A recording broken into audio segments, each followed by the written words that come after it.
मेरा मजाक करते थे कि ये संत और महात्मा और भगवान का ही नाम लेती है।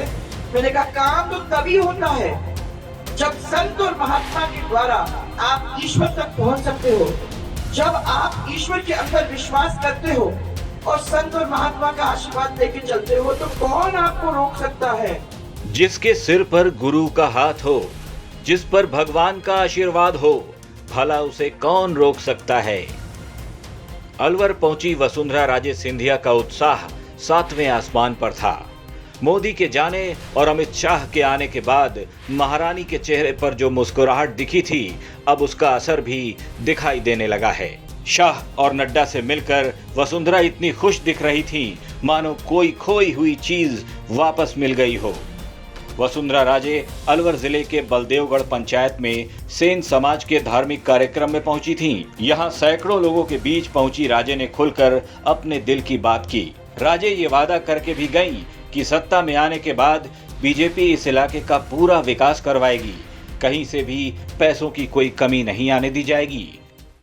5 साल निकल जाते हैं, परंतु उसके बाद मुझे तो विश्वास है कि सरकार हम लोगों की आएगी, और जब आएगी तो ये सब सड़कें, और सड़कें ही क्या, इस क्षेत्र को भी आगे बढ़ाने का काम, और उसके लिए जितने पैसे की जरूरत होगी वो भारतीय जनता पार्टी की सरकार जरूर करने का काम करेगी। वसुंधरा राजे का भगवान पर अटूट भरोसा है।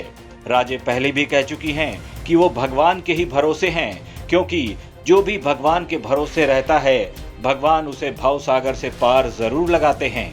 वसुंधरा राजे चुनावी साल में ही धार्मिक यात्राएं करती हैं। इस बार भी राजे ने बीजेपी की परिवर्तन संकल्प यात्रा के एक दिन पहले ही अपनी धार्मिक यात्रा की शुरुआत कर दी थी।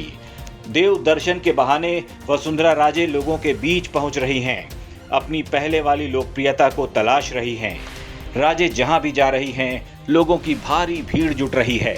वसुंधरा इसे आने वाले दिनों के लिए बड़ा ही शुभ संकेत मान रही हैं, क्योंकि आने वाली 1 तारीख को दिल्ली में बीजेपी कोर कमेटी की बैठक होने जा रही है।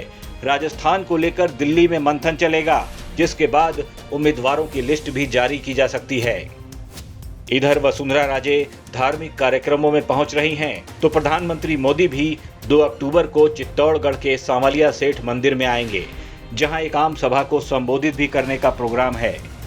7 दिन में ये दूसरा मौका होगा जब प्रधानमंत्री राजस्थान आ रहे हैं।